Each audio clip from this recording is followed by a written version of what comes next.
So, welcome back to the Real Stories of Entrepreneurs. We are so excited to have our guest today. She is a coach, she is a mentor, she's an ambassador, she's a keynote speaker, and she is currently the number one female network marketer in the world. Please welcome Jessie Lee. Hey, what's going on, everybody? I'm excited. Thank you for having me. This is going to be good. I like the concept of your podcast, like you guys were just sharing with me. So I cannot wait to see what you ask me. So, if you could just real quick give a mini bio just for those that have been, hidden behind a rock and don't know who you are. And then also, if you could go ahead and give a summary of how your entrepreneurship journey all started. Okay.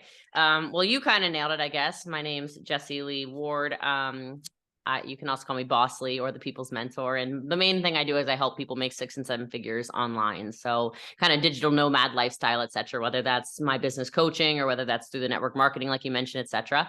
But I love what I do. So I'm basically started and used network marketing as a vehicle where I became number one in the world in that. And it's turned me into the serial entrepreneur that's allowed me to be like a coach, like we mentioned before, but also just a massive investor, serial entrepreneur in all kinds of different fields and continuing to just keep expanding in that as time goes on. So I love it. I really like to push the idea that limits don't exist except for in your mind. And show women more than anything, I guess, what's possible. I coach a lot of men, so that's not to say that men can't be coached by me. But it's really, really awesome to empower women to say, like, there just isn't a limit. It's just what you keep putting on yourself and excuses we make for ourselves as to why it's easier for men or whatever else. We're holding ourselves back. How I got started in all of this, I think I was a bit born for this, so to speak. My crazy upbringing, where I was just kind of the kid who didn't have anything, was really good for me. I kind of joke around sometimes and I say, anybody who's trying to be an entrepreneur and all these boundaries just keep stopping them and stopping them and stopping them, whether it's money or whether it's people or whether it's no's or whether it's whatever. I'm like, just tell me you had a good childhood without telling me you had a good childhood. Because my entire childhood was a bunch of no's and you can't have it and you can't do that. And that's impossible. We don't have money for that.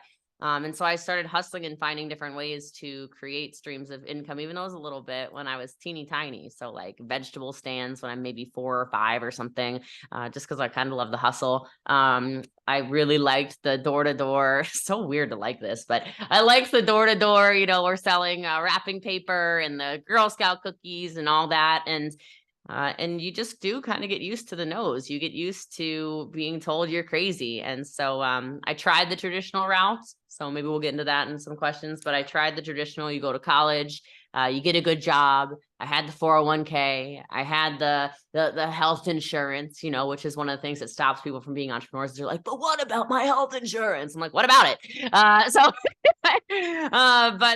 Anyway, I had all that and it really just wasn't for me when I didn't have the flexibility and I didn't have forget flexibility. That's a lie. That's just what people say. I felt like I didn't have control.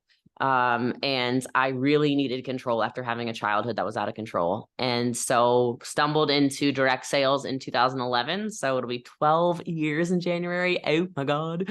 And the rest is kind of history. It's like, well, there's a lot of stories in there, of course, I'm sure we'll get into, but that's me in a nutshell. And it's been an incredible journey. And I really look forward to the future as well. So, hi.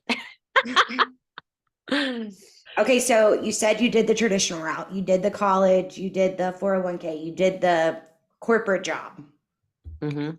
What made you decide to go? Obviously, you said that you wanted more control, but what got you into direct marketing? Like, what was the drive there? Yeah, so it's interesting because somebody asked me just the other day in my little anonymous question things on Instagram. She's like, I don't want to be an entrepreneur. Where should I put money? What should I do with my 401k and my something? I literally read the question. I'm like, I'm so unqualified to answer that. Like, I can tell you investments, which I don't actually share to anybody except for my inner circle. But I can tell you investments. I can tell you funds. I could tell you things you could VC in. I can tell you all kinds of stuff, but I can't tell you about a 401k anymore. So anyway, yeah, I did the traditional route. And the crazy thing is I always had that hustle like we talked about. So when I was in college, I went on a full academic ride. So I have this really nerdy side to me where I'm not actually good in school. It's just I'm really competitive. So I don't know who needs to hear that, right? Because I really did struggle in school. It was really difficult for me to do pretty much anything, but I didn't want to lose. So even inside of college where I'm like, I'm bad at this. Like I'm terrible at being a student and sitting there and like antsy, you know, going back and forth. Like, this is so boring. If anyone can relate to that, I don't know. But I wanted to win. I wanted to graduate top of my class. And so I had a full academic ride. And then my dad is an Army veteran. So I got the GI Bill every month and I had 3 jobs. So when you have a full ride, you have food paid for, housing paid for, and schooling paid for. And then I got the money from the GI Bill, and then I had extra scholarships on top of it and 3 jobs. So I was an 18-year-old kid making 6 figures a year just from hustling, waiting tables, selling massage chairs on Fifth Avenue, and I was a nanny. So like the nanny part was cool because when the kids would sleep, I could do my homework, right? So it's like I had this whole like plan set up, and I was just stacking cash. And then I graduate college, and I did graduate summa cum laude. So I was top of my class. And everyone was so proud of me. Oh, you know, whatever. And then I went and I got a real job. And I got a real job in Maryland, not in New York City where I went to school, because my grandparents raised me, which is a really big part of my story. But my grandparents raised me and they were not in good health. They were in their late 80s. My grandfather was in his 90s at this point after college. And so instead of staying in New York, I went back home to Maryland. I helped take care of them in their last couple of years of life, but sacrificing that move from New York City to Maryland is so divinely guided. Like, you can't tell me anything because I would have never done it. I was offered jobs in marketing and communications in New York City, which was like my dream job, right? I was like, I'm going to work in a public relations firm, you know, in New York City and do marketing and whatever. And I had all these awesome connections, and I had to go back home. And so I got a job in a pathology lab. I was making, after taxes, it was like $27,000 a year, which means you go from like no expenses and 6 figures to expenses and 27 grand. Like, talk about some humble pie. And I was renting a room in a basement, and my rent was getting increased by $300. And at the time, there was none of the like gig economy like we have right now. So DoorDash didn't exist. Uber didn't exist yet, or if it did, it was in its infancy stages. Any of these things where people can make a quick hustle these days, the only quick hustle I knew of was babysitting. It didn't line up with anything that I was doing. And so I was like, what do I do? And I had a conversation with my landlord, and I just said like, well, I can't come up with an extra $300 a month. Like, it's unrealistic. And she said, well, maybe you should start one of those at-home businesses. And I was like, you know, I was sure they were scams. I was sure that it was like all the negative stuff that people that just suck at direct sales say on the internet, you know? And so I was like, oh my God. I was like, okay, I could probably make like $300, you know, just to save the living space. And then I'll just kind of figure it out from there. And then it ended up being an addiction, right? Like, it was the same thing as kind of when you wait tables and you have like maybe a huge party that tips you really well. You're like, you know, you're like, I can't wait for the next table. It's kind of the same thing. And so that direct sales in people's homes, selling product, I did that for 4.5 years. And then I found network marketing in 2015. And then in my very first year, I made $1 million that year. And so, sorry about that. And so that was that was the end of the beginning of, I don't know, whatever. It was the beginning of all this crazy stuff. And so, yeah, I'm super grateful for it. It's been amazing. So wild. That's so cool. So with the network marketing and the in-home direct sales, because I've done that too. Okay. Those days. So for those, how much of it do you feel like it was that you thoroughly believed in the product that you were selling versus how much of it was it that you were just a good salesperson? That's a really interesting question. I don't think anyone's ever asked me that. Okay, so for the record, I was a terrible salesperson. But I was a good study. Like, I learned that from, like I said, trying to win in college, so to speak, right? I was a good study. So what I did at first was I just copied people, meaning I would go to these events that I really didn't want to go to. Like, the day I joined, I got an email that was like, this weekend, Maryland something sales training or whatever. And I'm like, well, I am really bad at sales. So like, I better go to this event, and I don't know nothing about a single one of these products. And maybe that's like lesson number 1. You know, when an event is presented to you by people who know what the hell they're doing, why are you sitting on your couch at home that weekend? Which is what most people do. And so I've always had this thing about me, and all top entrepreneurs do. We do things most people won't do. All successful people do things most people won't do. We make a lot less excuses than most people do. So I remember waking up like 4:30 in the morning. It was terrible, right? After this long week of work. And I had a boyfriend at the time. I have one now too. He's much better. Okay. But at the time, 12 years ago, this man's like, yeah, you don't have to go. I'm like, no, like, you don't understand. I cannot stay broke. I'm going to lose this room. Like, there's just no way. I have to go. I have to get up. I have to go down to Annapolis, which is really far. Right.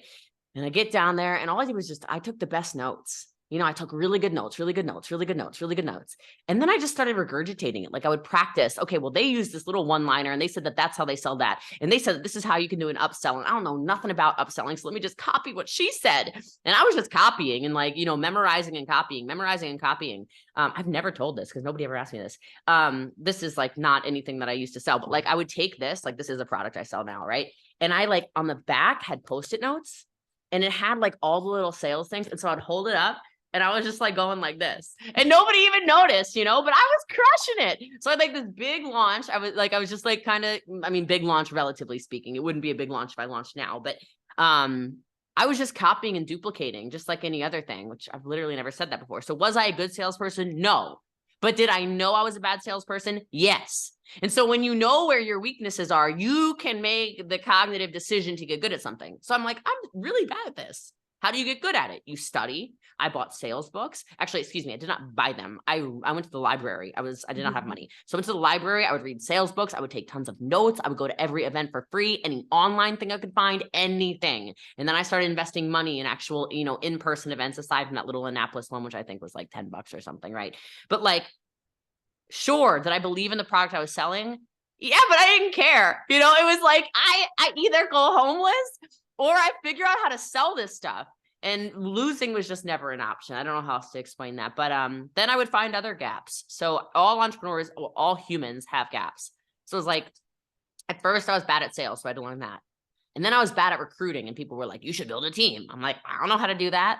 Most people, when they're like, I don't know how to recruit people, they sit at home and they complain about how they don't have a team. Like, okay, maybe you should go like learn from somebody who knows how to build a team. So I just learned how to do that. I did not understand people's personalities, why everybody wouldn't be driven. So I had to learn how to speak in different people's personalities. I was a really terrible leader. I would run off all these recruits. So I started realizing, okay, I can sell and I can recruit. I can't keep these people. That's another skill set. Like, I do not have the skill set of leadership. I had the skill set of leadership. And so So I went heavy in leadership books, right? And I was like all John Maxwell all day, Stephen Covey all day, anything I could find on Google, anybody whose events I could find that were leadership related, any event that I went to that was a big company event. If there was a leadership class, I'm like, I really need to get good at that.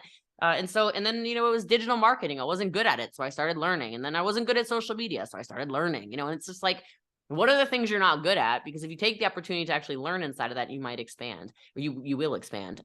So I think I'm a great salesperson now. I think I crush it. But I was not. I definitely was not 12 years ago. Well, and it's so funny that you say that about the leadership piece, because I feel like your content that I enjoyed the most today is your content around leadership, around staff, around running the company. Those are my favorite pieces that you do. So that's so funny that you say that wasn't your specialty. Well, first of all, thank you. I appreciate that. But no, I think a lot of people need to hear that. Like, we're going to be bad at stuff way before we're ever good at it. And I think the problem with social media in particular is you see this 30,000 foot view of somebody, right? You're like, she's a bad. It's like, oh my gosh, have you seen Jessie Lee? Mm-hmm. Right. And it's, yes, you're seeing me now, but I don't even call it a 12-year overnight success. You're seeing a 34-year overnight success at this point. Did you see me failing? If you really want to scroll back to 15 years ago on Facebook and go look at my first posts, wow, they might inspire you how bad I was. And some of the leadership stuff I would say and all of that. So that's a really good point for anybody who's like, I'm just not good at that. Well, nobody wakes up great at something. You have to put in the hours. And I was just willing to put in the hours. That's awesome. So cool. So what are you focusing on right now? So I know you're chronic entrepreneur, serial entrepreneur, whichever terminology you choose to use, but what are your I mean, obviously you have multiple streams of income coming in, different projects, passions, but what are the focus? What are you really into right now and growing? I'm so excited. Everything's growing, you know, and okay, I'll answer that in a second. But I just want to take a moment because people are so concerned right now about the economy, like what their government's doing, whether you're listening to this from Thailand or Germany or Switzerland or America, Canada, Mexico, whatever. People are so concerned what their prime minister and president are going to do. And they're like, oh my God, inflation. I'm like, you wouldn't even know what inflation is if you didn't see it all over the flipping news, you know, like just chill for a minute. Okay. And they're not concerned enough with their personal economy. And so I'm so thankful I heard what I'm about to say at least 15 years ago, because it changed everything. Right. And basically, I mean, I don't know the exact quote, but it was something along the lines of like, oh shoot, I forget exactly what it is, but it's something like it does not matter what the president's doing. It's not going to affect you if you don't allow it to affect you, right? Like take control of your own economy, essentially, is basically what it is. I don't remember what the exact quote is, but me hearing that, I was like, oh, so I can take personal responsibility over my finances and I can still choose to win. And then you start hearing things which are true, like the most wealth is created during downturns of economies. So the question really needs to be for everybody, what are you doing right now before the economy crashes? Because it's going to, right? Relatively crash anyway. Right. What are you doing to protect yourself? Because if you're waiting, because the news told you the government's going to come out with some handout or bailout or stimulus program or something, you've already lost because your mindset is such a losing mindset. So I've never had an economic recession in my adulthood, right? I had some stocks in 2008 that crashed and whatever, they all recovered, obviously, but that was nothing like the wealth that I have now. And I'm ready to make some wealth in 2023 and in the next couple of years while everybody else, I just took control of my personal economy. And so I'm excited. Everything of mine is growing, with the exception of all of my crypto is not growing. All of my stocks. Oh my gosh. Crypto is like, every time I get an alert, I'm like, ooh. Oh, I don't even have the alerts on. I'm like, nope, we are not going to look at that, Satan.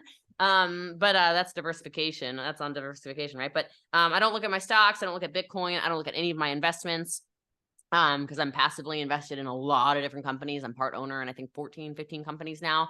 I don't look at any of them. I get my dividend checks each month and cool, whatever. I don't care. Real estate stuff, all the projects are still moving forward. So whatever, I don't have to do anything. I'm just a big, I'm a big investor in a lot of these. I'm an LP in a lot of these projects, whatever. That doesn't excite me. So to answer your question, what excites me is what I can control. Okay. And I wish more people were excited about what they can control. And I can control two things. I can control how big and how fast I make my network marketing company. And I am in an explosive mood right now. Like, growing like crazy. Okay. We're recruiting like crazy. We are selling like crazy, putting promos together. I'm doing a lot of collaboration with the company, which is really exciting. And then, man, I am addicted to this BossLee Accelerator. So finally, I am a business coach for anybody and everybody. So I'm running my own masterminds now in Cabo. I can't wait. It's just so crazy, so high level. I'm going to teach a lot of wealth generation and creation, especially in Cabo, which I'm like, that makes my heart go, I can't wait. Because you can get rich easily. Getting wealthy is a different conversation. And then, yeah, the BossLee Accelerator and the Platinum. So the Platinum's for leaders and then the Accelerator's for anybody and everybody. That has been like, it's got my spirit on fire, you know, like I'm doing what I love. I'm getting paid for what I love. I get to give back at a really high level, not only with information, which is scaling literally over 1,000 people's businesses now. And it's a 3-week launch already. And that's just like, my heart's like, oh my God. But also, you know, I get to actually give back. So I give like prizes and cool stuff and you get to see just people's whole lives changed. And so those are my two things I'm just like on fire about, but it's because I get to control it. And that goes back to what I said at the very beginning of this interview, isn't it? Like I wanted the control and I have the control. So you just mentioned the Platinum and the Accelerator, both of which I've looked into. Amazing. My question is there how do I word this? Do they have to make a certain amount of money for you to work with them, or are you willing to work with people that start from the very bottom? Yeah, you don't even have to have a business together yet. There's some people who join that are like, I want to be an entrepreneur and I just need to get focused and I don't know how to market or brand or sell or whatever. I'm like, yeah, you should just join the accelerator then. And then week 1, they're like, oh my God, like, I know, I told you, right?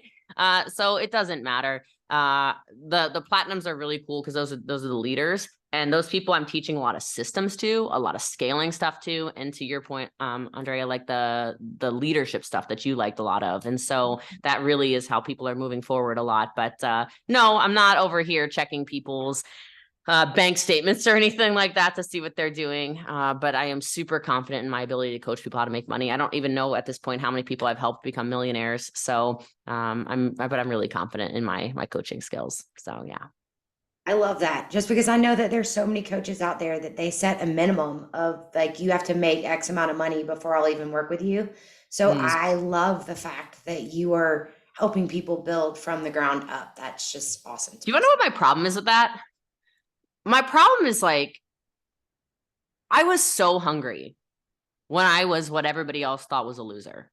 Like, just because I was financially struggling did not mean that I was a loser.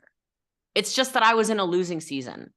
And so if I saw somebody that I wanted to coach me and I knew that person could take me to the next level, and they were like, oh, but you're not making 6 figures yet, I would have been like, yeah, but I'm going to. Like, I know I'm going to. So I'll take that money, and instead of going to dinner, like, literally my accelerator costs a dinner. Like, if you're going to dinner with like on a date, that's what it costs for the whole month. Like one, you know what I mean? I'm like, I don't need to go on a date. I need to know how to go on, like, to the Maldives, you know, like, screw the dinner. I don't need to go on the freaking dinner date. I want to join the freaking coaching so I can go on the Maldives. You know, like, I had that hunger. So I mean, I say it all the time, so you guys maybe have heard me say it, but like, I really like working with the greedy. You know, like the really greedy, like, I am needy and I'm greedy right now, or I have some and I want more. Like, that it's a mentality. That does not have anything to do with the money that's sitting in your bank account right now. That has to do with what's in your heart and in your mind. And I always had, I had that drive. I can't imagine if somebody was like, nope, you don't have enough money. Because money is the easiest thing to fix. You could be very broke financially right now, but if you're not broken mentally, which I was never broken mentally, it doesn't matter. You can fix it like this. Okay, so you mentioning the losing streak that you're on. Sorry, Andrea, I promise I'll let you try. Okay, go ahead. So I'm sure that your journey since you started obviously has not always been easy, wasn't always $1 million out the gate. So since you've got into network marketing, can you give us some examples of some obstacles that you had to overcome to get you, to propel you to where you are now? Sure. I feel like there's more of those than wins. I'm kidding. But what you said is important. So I just want to, like, repeat what you said. You said it wasn't always making millions right out the gate. And I think there's too many people, like I said, that maybe just stumbled upon me. They're like, that girl has a crap load of money. She's got a ridiculous lifestyle. She's got all these companies. She's this ridiculous coach. Like, what is going on with her? Yeah, but it was not always like that. I wanted to quit, and I say it giggling now because imagine if I had quit like most people do, right? But for the first 3.5, 4 years, it was so hard, and people are not willing to give it 4 years. Most people, some people are, but I was grinding for 3.5, 4 years. I mean, I very vividly remember, you know, my first couple Black Fridays, Cyber Mondays, I'm sitting on the couch and I'm like refreshing my Facebook Messenger, like, where are the messages? And I know people feel like that right now, right? I didn't know how to market. I was trying to Google and figure it out, and Google didn't have that much marketing stuff, and certainly not that much social media marketing stuff back then, right? So I was having to figure everything out. It was difficult. It was hard. I had teammates quitting on me because I was a crappy leader. I mean, I felt like I was spinning my wheels. I was dragging people. I was like, this is never gonna get easier. This is terrible.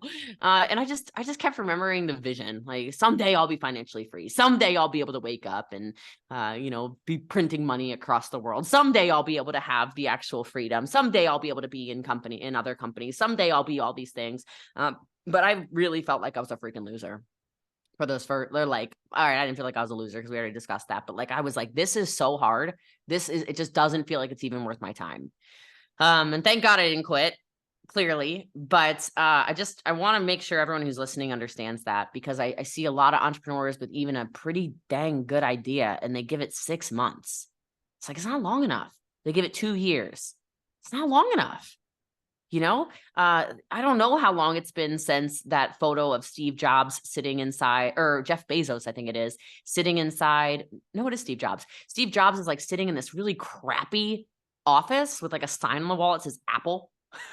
It looks terrible. Like, it's so ghetto. There's just papers all over a desk. It's like, this was the Apple headquarters.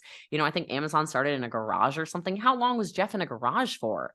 It's like, we see the glory and we totally forget there's always a story. So I think this podcast is really important so you can actually hear, no, we all want to quit. We all go through crazy stuff. There are more betrayals in entrepreneurship than there are successes. There's a lot of pain that comes with the gain. And I think too many people aren't willing to talk about it, but I certainly will. So I've had a lot of losses. I've had crazy ones for sure. I got terminated when I switched from direct sales to network marketing, which I really didn't know was like a thing. In retrospect, I get it. The direct sales company was protecting themselves, but they kept $12,000, which when you're 25 years old, a $12,000 monthly check, I was like, oh my God, like I really thought that it was over.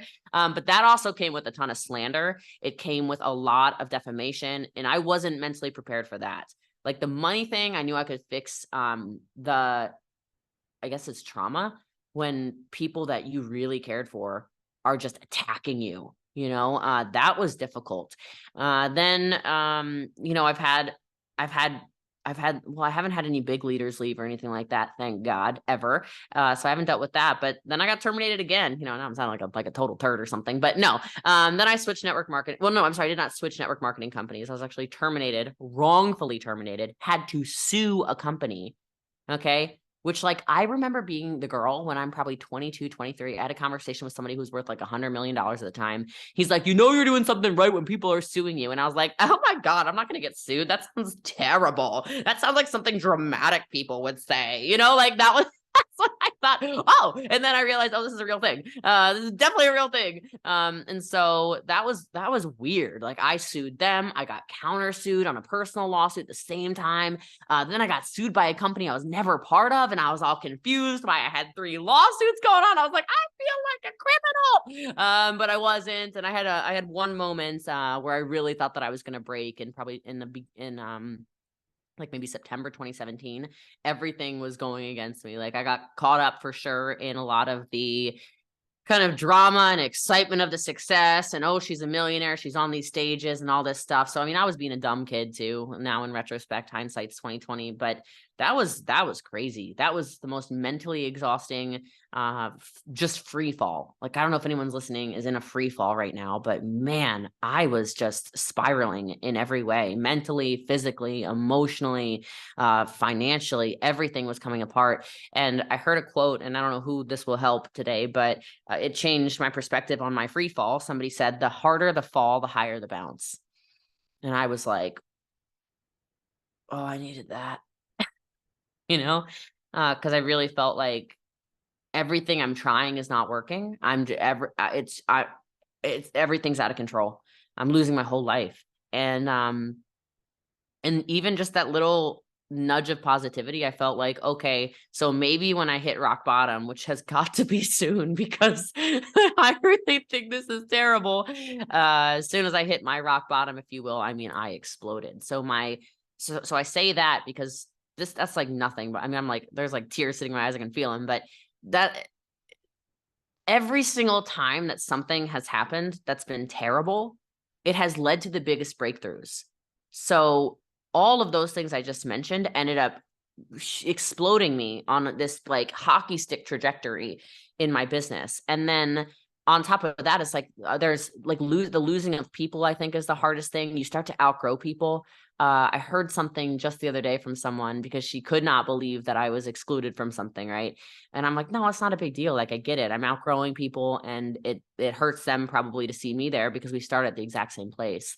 And so she said to me, my priest one time said this to me. He said, some people are scaffolding for other people.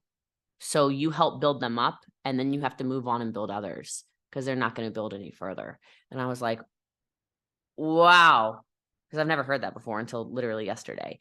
And so that's one of the hardest parts of mentorship is you want to bring everybody with you. And that is so painful because not everybody wants to come. And it's really difficult when you see so much potential in people and you love the hell out of people and you believe in them and you just want that, you want to see them stop sabotaging themselves, and they sabotage and they sabotage and they sabotage. And then out of self-preservation, you have to back away and they'll then go mentor other people who actually want it.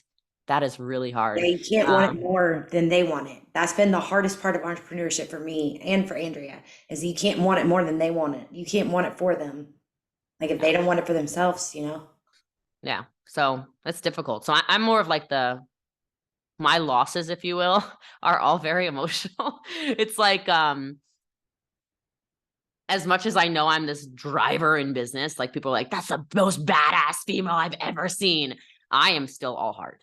So that just, it kills me. You know, it kills me when I see people just like maybe going back to jobs because their entrepreneurial career, they just didn't push themselves, or they gave up on themselves and therefore gave up on other people. And so now it's a ripple effect of God knows how many people's lives, or, you know, somebody you just love and care for, just they don't want to spend time with you anymore because you remind them of what they should have had, but they didn't push. So I don't know. That's just my big mama bear heart over here. But luckily there's billions of people, and there are people who will stay hungry, and people who will continue to push, and people who respect your time and will grind with you. So there's so many more wins. I don't want entrepreneurship to sound like doom and gloom, because it's certainly not. There's so many more positives, but I just want the message and all of that I want people to know is that with all those obstacles, the success is right on the other side.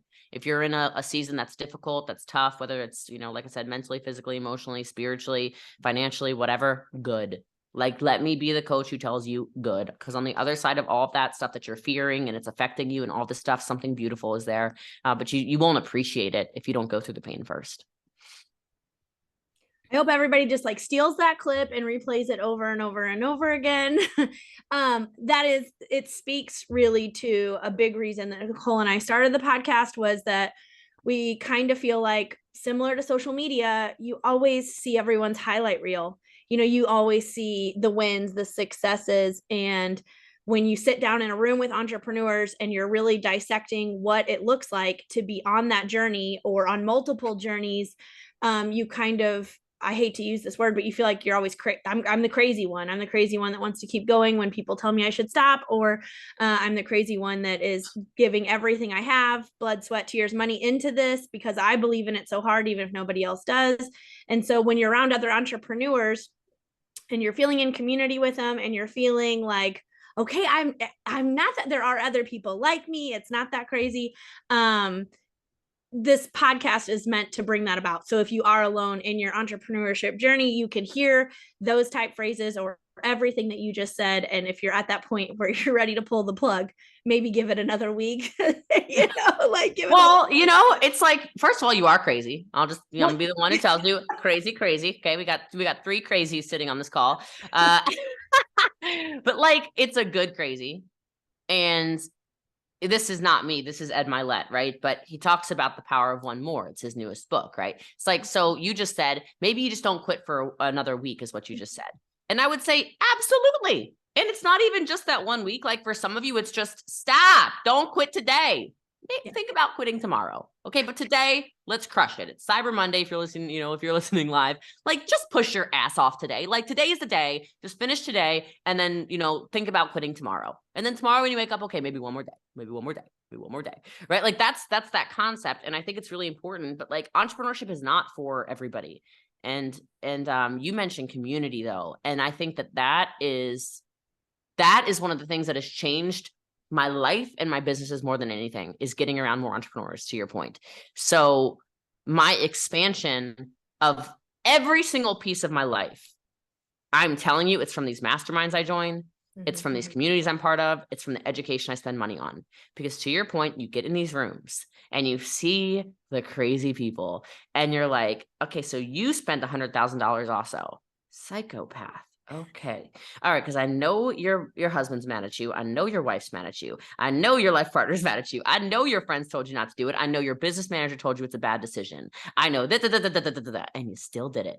My people, right? Or you're in a VIP section at an event that costs $25,000 for a day, right? And you're looking around and you're like, psycho, psycho, psycho, psycho, psycho, psycho, psycho. Yes. Like, okay, so we've got all these psychos. And I'm telling you, like, now that I look back on that, maybe like 6-7 years of going to like high ticket events, everybody who spends, I mean, really, I can use everybody. You shouldn't use globalizing terms, but like, those are the winners. Like I met him, 6 years ago when we're like, I just spent 25 grand on a ticket for freaking 6 hours. Oh my God. Right. And now printing money. And I think a lot of it is like, you got to put yourself in these high pressure situations. Like I mentioned Ed already, but I spent $175,000 for 6 months of one-on-one coaching with Ed. He's brilliant though. Oh my right. God. So see, you get it because you're psycho. Yeah. I say that. Yeah. I say, I spent 175 grand, one payment. Boop. Ed Milet, yes, teach me, coach me, guide me. Come on, little psycho, wash my brain, teach me more. Let's go. And most people on the internet will go, oh my God, what a scam. You're paying a human $175,000 for what? 6 hours of his time? I'm like, yeah, exactly what I'm doing. Exactly what I'm doing. And I know if I hear one right thing from him, one, not even each hour, just one time, he gives me one little nugget. Oh, I'm going to make off one little thing. Watch me make $20 million off of it. Right? Like, but you'll never, if you never invest in the community, if you never invest in masterminds, if you never invest in education, you are literally going to be stuck exactly where you are. And you get it and you get it. Two of you get it. Most people don't get it. And so that's why you're going to win. Because you're getting around people who encourage you instead of people who tell you you're a psychopath. Well, I called you psycho, but I meant it in a loving way. Thanks for that. You're welcome. It was a compliment. I'm glad you understood it was a compliment. No, I appreciate validation in any form, even if it comes as psychopath. So thank you. Anytime. I'm good for it. I'm good for it. But more to that point, whenever, it's funny, it's going to tie back to marriage for just a second, but my husband and I were going to counseling together. I mean, we have since we were dating. So before even marriage, periodically. And we went through this whole period of time where we had a lot of conversations around things not being good enough. And him never feeling good enough or me never feeling good enough, those feelings. And we ultimately, he's an entrepreneur as well. He owns his own business, and we share that passion for entrepreneurship and creativity and that ability to, or inability to, find passion in working for someone else. And so building somebody else's dream. Yeah. Okay. Yes. We have a really hard time making someone else money. That is a big problem for us. Now, if it's like mentoring or helping, that's fine. But like, we, of course, we're those people that the control piece, we want the control. That's ultimately what it comes down to. And I think one day we were in a session and we were talking through it, and I was like, you know what? Maybe it's not so bad to say this isn't good enough. Maybe it's not so bad to say I want more. Why are we always told that, nothing's ever good enough for you and you always want more? And you're told that in relationships, you're told that in life, you're told that in business. You're never happy. You hear that a lot. You're never happy where you're at. You always want something more. You always want the next thing. You're damn right I do.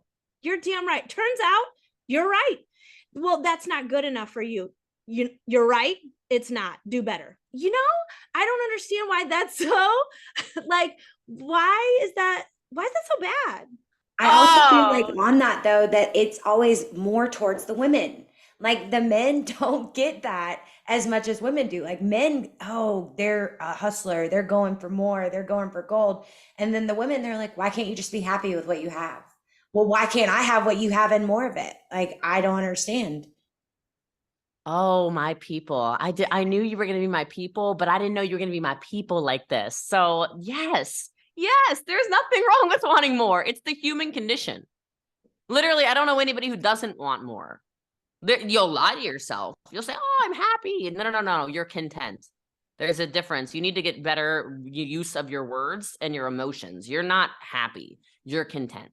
Or you're satisfied, or you are totally okay placating yourself and pushing yourself down. You should want more in everything. You should want to be healthier. You should want to be wealthier. You should want to have one of those bomb ass relationships where everyone's like, are they really that happy? And you're like, yeah, and we ain't done yet. Like there should always be more. Are you serious? Like you should always want every single part of your life to get better. Even if it's just little micro percentages, why not? Like, and look, here's the thing. You can be grateful. You should be grateful. But there's a difference between being, okay, back to Ed. He calls it blissfully dissatisfied.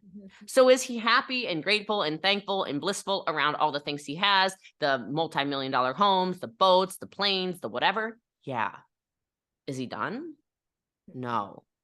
And so that's the difference. Entrepreneur, like real entrepreneurs, they get it. People who call themselves entrepreneurs and they're like, I'm going to push for this one goal and then I'm going to be done. Like, what? I've never understood that. Like, no, that could be a check mark and then you take a breath and then you keep running again. Like success is a marathon of sprints. It's not, oh, let me just run and then hit a goal. No, no, no. Like if you're going to be a successful entrepreneur, you sprint, you run like hell and you get across that finish line, you rehydrate and then you run for the next thing. Like that's how it is. It should always be more. To the point about women, it's why I'm so loud. Yeah. And I know I piss people off. It irritates men and women alike. People try to say, oh, she's not feminine. She's not this. I am super soft and super feminine in my personal relationship. I'm just a baby. Go ask my man. Okay. That man dominates. That man owns me. Okay. Like he could tell me to do anything. I'm like, yes, sir. Like oh God. Right. Like when a man does the right things. Okay. He's never going to stifle my creativity. He's never going to stifle my ambition. He's never going to tell me what I can and cannot do because he knows I'm the freaking driver. Okay. And in this business, I started posting even more on social media because I want more women to know it's okay to be loud. It's okay to be the person who contributes in your household. It's okay to make your man uncomfortable if you're in a heterosexual relationship. Like, you know why? Because the better I am in business, it does not make my partner lazy. It makes him go, damn.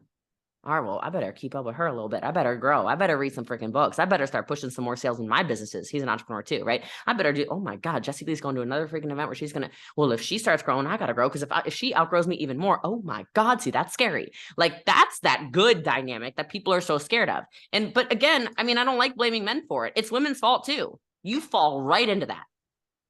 You fall right into the trap of women are this, women are that. You should be this, you should be that. What are you talking about? Like you should be whatever the hell you want to be, right? And so I am Jessie Lee when I am with him, when I'm with my friends. Like I'm having more of a Jessie Lee conversation right now than a BossLee conversation, right? Like this is how I speak to my friends, like calm, quiet, whatever. And then when I'm hitting goals, when I'm running after something, when I'm having to handle staff, when I'm having to fix something cultural going on, when I have to, drive to whatever, oh, it's BossLee. And she's not rude. But she is not a pushover and she is not going to let you run over her and she's not going to let you tell her anything. I remember, so he's a multi-billionaire. This guy, I'm not going to say his name. Okay. We're friends now, but I will never forget. I'm sitting at this round table and it's like 7 men and me. And I often am the only woman in these massively powerful entrepreneurial rooms. And someone asked a question I knew the answer to. Like I had a very good opinion on it. And so I was giving an opinion. It had something to do, I think, with the marketing or whatever. It doesn't even matter what it was about, but I knew what I was talking about. So I started opening my little mouth and I'm talking, I'm giving these whatever. And you could see the men at the table were like, yeah, like taking notes. And see, they respect me because I respect me. Okay. Men will not respect you if you don't respect yourself. Stand up, lean into the conversation. If I would sit there really passively, they would be like, oh, she was, I don't know. There's some woman sitting there wearing pink. I don't know who she was. No. I leaned in the conversation. I asserted myself. Right. And then this man, he's a multi-billionaire, like I said. He starts to cut me off. I've never told this story before. Whatever. I'm going to tell it anyway. This is like 2 years ago. He starts to cut me off. And I know who he is. Like, I know he's a super powerful man. And most women, you would roll over. You would fall right into these gender roles of men are powerful, women are not. And I literally went like this. Excuse me. I was talking and I have a very valid point. You can stop now. And I went right back into the conversation. He was like, now, had I done that, I don't know. Had I not done that, I don't know if we would be good friends today. We're good friends. He just invited me to his wedding. And the level of respect went from like, oh, she's just some girl who has money. I don't know where she got it from, to holy shit. Like, sit at the table. Like, take the swings. We can't blame men for any lack of success we don't have. Just like I won't give them credit for shit I do. I'm going to give you credit. You didn't build me, sir. Right? Like I will take credit and I will also take failures, but women need to take responsibility too. Like you got to step up to the plate and you got to swing the bat. Sorry. It was like a very important tangent. I had to go on for a second there. Preach. I love it. Love it. And I love it. And by the way, I want to say, I love that y'all went to therapy before you were ever even married or whatever. More people need to go to couples counseling before you ever get into some kind of committed something, because y'all are screwed up. Your relationships, ugh, I would die being in some of these relationships I see on the internet. Like, I would rather die. Yes. Yeah. I mean, it's still not easy, but Yeah. Well, it's worth it though, right? yeah. Well, some days. Anyway, so The honesty. I love it. brutal. I'm kind of known for it. All right, Jessie, tell us what, I mean, you have so many things going on. Tell us what the short-term, long-term goals, any goals you're willing to share. They don't have to have a dollar amount behind them, but what are some goals you have moving forward? Oh, there's too many. No, I'm very much so a vision person. So I'm really excited. I'm expanding. I'm hiring a COO, which I'm really like a very top of the line, like monster COO is coming in a couple of weeks here. So that the importance of that is it's just massive expansion season. So my big goal of just building this brand to a whole different level to allow everything to funnel in and create just massive momentum in everything in my life is coming true. You got to hire up. So I've had they're better than me at a lot of stuff, which is good. People are scared to hire people who are better than them. I am a world-class CEO. I am not a world-class COO. Mm-hmm. So that excites me. Like the long term, and I'm excited about this. I'm a big philanthropist. Like I love giving back and stuff like that. So I haven't talked about this in a while. I used to talk about it years ago. I used to talk about it all the time. But in the next couple of years here, like short term, but like long term enough, I've got to open my dog rescue. Like I have to. It's just like so on my heart. I've been donating even more this season than ever for dogs, rescuing dogs, paying for adoptions, paying for stuff in the shelters and stuff like that. And it's not enough, you know. And it was, you know, I gave that 150 grand or whatever to the Tim Tebow Foundation last month, and it was cool, but I was like, man, it'd be way cooler if it was like something I was like really passionate about, which I care about the child trafficking. I really do care about helping these children, you know, who were born disabled and stuff. I do care about all of that, but there's the big heart part of me really wants to expand even further. And so that's why stuff like the accelerator and all these massive cash flow things are important to me. 2023, I expect my real estate portfolio to go just crazy, probably another $50 million in real estate or something like that, maybe more, which I'm pumped about. I want to co-GP a project this year. So I've been LP in a bunch of projects, but I want to do co-GP this year. That's a short-term, long-term goal. And then you said not monetary, but that's okay. I'm going to say it anyway, because it is a money goal and I'm excited about it. But, well, my CEO in Prove It, my network marketing company, he's like, I want your monthly check to be 800 grand this year per month. I'm like, okay, cool. So like, that's his goal he has for me in that, which is, you know, obviously awesome. But then in my accelerator, because there's monthly payments, obviously I already know where we are right now, but the recurring monthly, I would like to have by the end of the year. I will have by the end of the year. Let me fix my language. $500,000 a month recurring revenue from the accelerator. So yeah, those are some. I have more, obviously, but yeah, that's a good start. And do it all by being a good person too. I've been talking a lot about this on interviews, podcasts, stuff like that. But you know, I'm this hard driving, really aggressive entrepreneur, but I really want to show people you can do all of these things and be a really good person. At the end of the day, I love who I am. I love how I give back. I don't talk enough about how much I give back and the things I do and any of this. I know I don't enough, you know, but either way, like it doesn't matter. I know who I am, the amount I give to anything, whether it's even just time with friends or the way I am with my godchildren. You never even get to see really, right? Or any of this stuff. I know I'm a good person. And so you can have it all and you can do it all by being exactly who you want to be. You don't have to lose your heart. You don't have to lose your compassion. You don't have to lose your empathy. You don't have to lose the kindness. I think my number one core value is probably kindness. And so showing people you can become a billionaire, because I will be. I just need like another 6 years or something. So you can become a billionaire and do it while being a billionaire with a massive, massive heart. And so that's my focus. So I have a question as an entrepreneur, because everybody always says you should be reading. What's your next book? What are you reading? That's everything I hear from every entrepreneur. So what's the one book, if you can name one book, that you would recommend for other entrepreneurs to read? So I'll give you this one. It's so good. But I read a lot, and I also am a really big fan lately, even more than ever, about audibles, like audiobooks and Podcasting, because what I've been doing is I've been putting it inside of a dog walk in the morning as well as just like random times during the day. And my little hack that I've been using is whenever I hear something good, I'll hit the little voice recorder in my notes section. So it stops the audio from playing and I can record the note that I want. So that's been awesome for me. I'm just, going crazy on Audible, which I'm not usually that crazy on Audible, but I have been lately.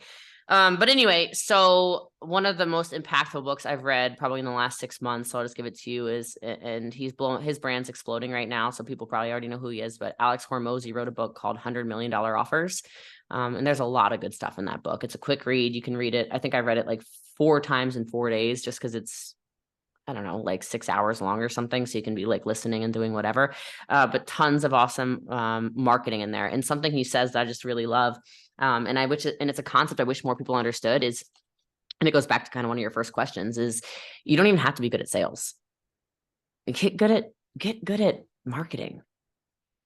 And so his whole thing is, how do you create marketing strategies that actually work and convert? And so, and like offers that convert then too. So it's like really good marketing, really good offers, and then your sales explode. And so people ask me all the time, well, will you teach me how to brand? Well, yeah, I've been teaching people all the time how to do branding and marketing. And then that's led into me being top in sales and top in recruiting. But too many people, they try to do it backwards. They're like, oh, let me sell. And then I'll think about a brand. Then I'll think about how to market. I was always thinking top down anyway. And that approach is why my businesses have looked like they have. But Alex, he really does lay it out really well in that book. And I think it's really clear and concise. It's going to be over some people's heads for sure. But I sometimes think that those are some of the best things you can do is, listen and read and follow people where you're like, I have no idea what they were just talking about, but it pushes you to learn. Like I'm going to tell you just a quick story on that. I joined a mastermind 2 years ago. It was like 35 grand for the year. It was a real estate mastermind. And I wanted to join a real estate mastermind because I knew I wanted to diversify in different things, not all things, but I wanted to diversify a bit. And I knew I wanted a real estate portfolio. And I just didn't know like what to do. I didn't know the people, and real estate is not complicated if you have good people surrounding you who basically tell you what to do. So I joined this mastermind and I go to my first event. It was in Phoenix, Arizona. I still remember it because it was traumatic. But I go there and I'm sitting in this, conference or whatever. And these guys are on stage and they are going over everything. And I just start crying because like quietly, because I'm so overwhelmed. Like they were talking in acronyms that it was like, to them, it was like ABC, to me, I'm like my brain's like, that does not compute. And it wasn't until maybe, I don't know, 6 months of these events and getting on every single call on a Thursday night that they had where I had no idea what they were talking about, but I would write everything down. Then I would Google the acronyms after the fact. So I kind of understood what they were talking about, then go to YouTube to cross-reference what they were saying because I was so freaking lost and so freaking confused and so freaking overwhelmed. And then one day it was almost like, it's probably the same as when you're learning a language. It was like my brain went and decoded it. I'm like, whoa, hold on, I get it. And it's the same in anything though. It goes back. I mean, we're talking in circles almost in this interview, right? Where it's like, that's exactly how network marketing was for me. I was so bad at sales until the day I wasn't. I was so bad at social media marketing until the day I wasn't. I didn't understand recruiting until I did. I didn't know how to do leadership until I did. And I'm still learning in all these things. And so, but most people go to something like that. They're like, I'm in the wrong room. I'm so confused. I go in those rooms, I'm like, I'm definitely in the right room because I am lost. I am overwhelmed. I am scared. I am nervous. I'm going to barf. I feel like an imbecile and I have nothing to contribute to the conversation. I was like, I'm on the right path. That's awesome. Okay, so we have one question that we ask everybody at the end of the interview. We know your time is very precious, so we want to get you out of here. Sure. It is Cyber Monday. We've got money to make, right? Yes, okay, but the one question that we ask everyone that comes on the podcast, and although you've given us so many great nuggets of information, I'm dying to hear your answer to this. Okay. What is one piece of advice that you would give to an entrepreneur who hasn't started anything yet or is just getting started? So little babies.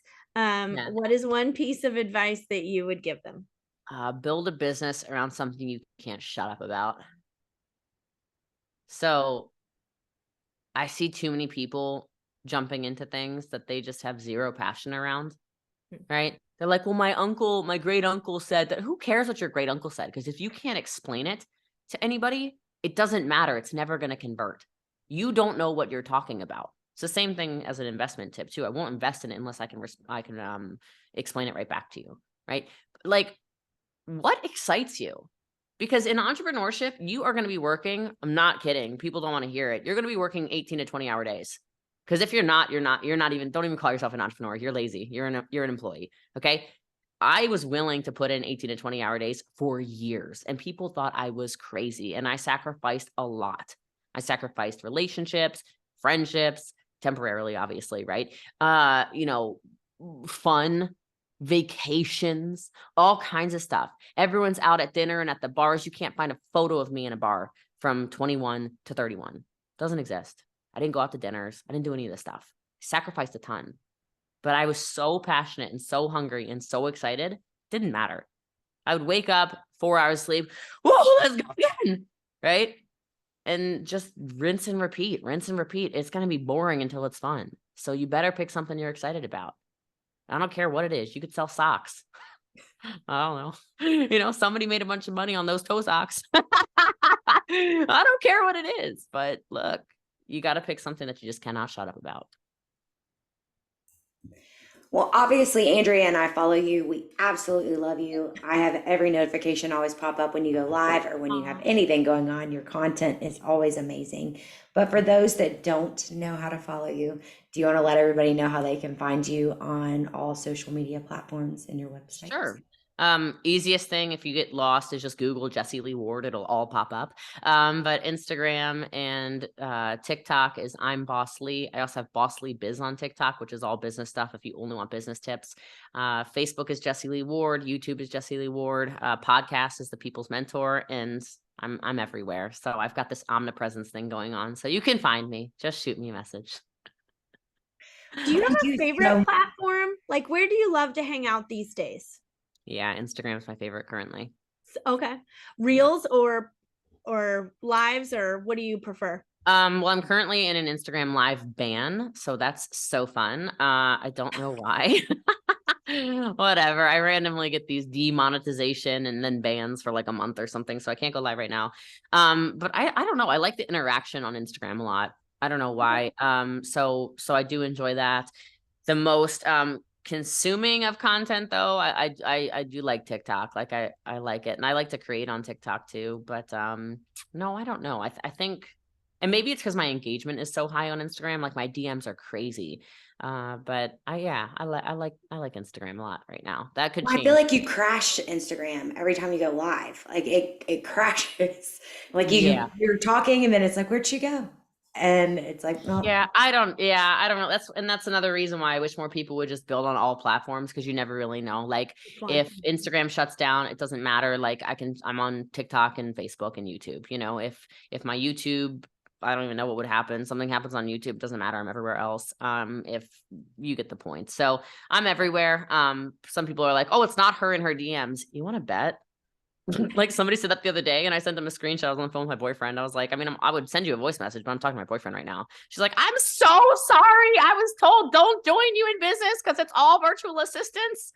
I was like, yeah, haters will lie about you. It's just what they do, sweetheart. So, so it's me. It's still me. Well, thank you so much for taking the time, especially like we said on Cyber Monday. I know you're super, super busy. I'm actually going to get my keto up right now when we get off this.